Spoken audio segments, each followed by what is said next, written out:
The storm that took my sister, Ilara, wasn't just rain and wind. It was a living, breathing monster that tore through our small town, leaving a trail of silence and questions. I remember that night with a clarity that haunts me. The lights flickered, casting dancing shadows on the walls that looked like grasping hands. Ilara, always the brave one, was trying to calm our dog, Buster, who was whining and scratching at the back door. "It's just thunder, silly boy," she'd cooed, her voice a gentle melody against the storm's roaring percussion. That was the last thing I ever heard her say in person. One moment she was there, her blonde hair a bright spot in the gloom, and the next, she was gone. The back door was swinging wildly on its hinges, letting in a furious gust of wind that smelled of wet earth and ozone. We searched. Oh, how we searched! The whole town came out. Police, volunteers, neighbors. We combed every inch of the fields, the woods, the riverbanks. But it was as if the storm had simply swallowed her whole, leaving not a single footprint, not a single thread from her favorite blue raincoat. The days turned into weeks, the weeks into a blur of numb disbelief. The official search was called off. No signs, they said. No leads.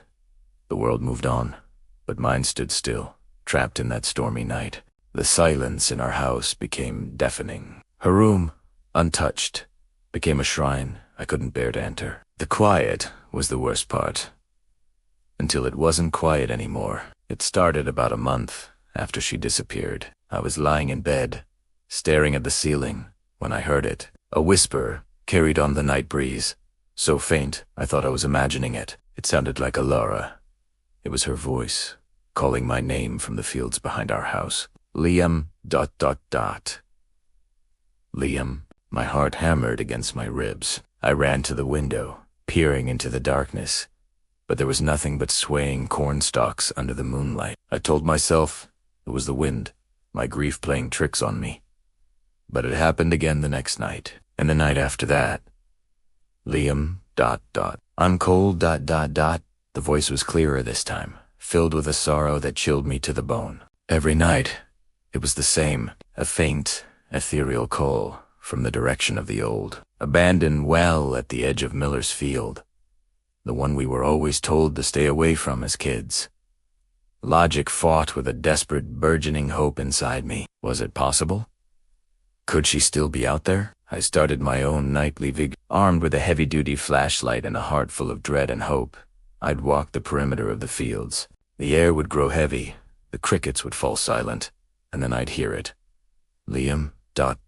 Help me ... It was always just out of reach, a phantom echo that would fade the closer I got. I recorded it on my phone, but when I played it back, all I could hear was the rustling of leaves and the distant hum of the highway. I was starting to think I was losing my mind. My parents were worried, suggesting I talk to someone, that the trauma was creating auditory hallucinations. Maybe they were right, but I couldn't shake the feeling that it was real. Ilara was communicating with me. I spent hours in the local library, digging through old town records, searching for anything about Miller's Field or the old well. I found faded newspaper clippings about accidents, strange disappearances from decades ago, all centered around that same patch of land. Local folklore called it a thin place, where the veil between worlds was weak. It sounded like nonsense, but I was desperate. One evening, I found Ilara's old diary tucked under a mattress.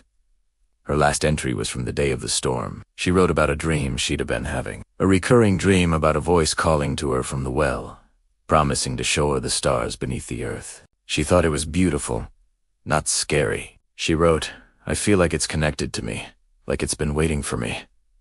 A cold dread washed over me. She hadn't been taken by the storm. She had gone to it. She had gone to the well. That night, I didn't take a flashlight. I took a rope and a climbing harness. The voice was stronger than ever, a desperate, pleading cry that seemed to pull me forward. "Liam, I'm here. Down here." I reached the crumbling stone wall of the well. The air was frigid, and the voice was no longer coming from the fields, but from the black, gaping mouth of the well itself. My hands trembled as I secured the rope. My parents' warnings, the town's folklore, my own fear, it all screamed at me to turn back.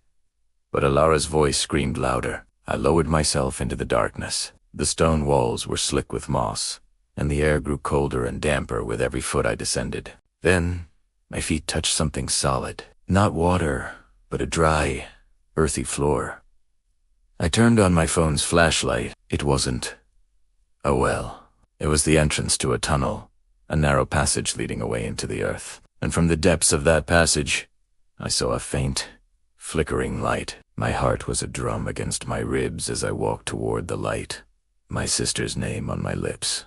Alara. The tunnel opened into a small, dry cavern. In the center, sitting on the ground with a lantern, was an old woman. Saluked, up her face a roadmap of wrinkles, her eyes surprisingly clear. Before I could ask, she spoke, her voice raspy. You heard her too, then. She explained that she'd lived near these fields her whole life. The voice wasn't Ilara's. It was something ancient, something that lived in the earth, and it mimicked the voices of those you've lost to lure you in. He'd had tried to lure her years ago with her own brother's voice. I felt the blood drain from my face, but it sounds exactly like her. The old woman nodded grimly. It feeds on grief. It promises what your heart desires most. Your sister, she heard it too. She thought it was something magical. She came here, to this spot. My hope shattered. So, she's gone. The woman pointed to a small pile of stones in the corner of the cavern. On top of the stones was a single, tarnished piece of silver Ilara's locket, the one she never took off. The voice had lied. It had used my love for my sister to try and trap me, just as it had trapped her. Anger, hot and fierce, replaced my grief. I wasn't going to let it win. The old woman and I worked together, using the rocks from the cavern to seal the tunnel entrance, stone by heavy stone. With each rock we placed, the phantom voice grew weaker, angrier, until finally it was silenced for good. Climbing out of that well, back into the moonlight, was like being reborn. I hadn't found Alara, not in the way I'd hoped, but I had found the truth, and I had silenced the monster that took her. I brought her locket home.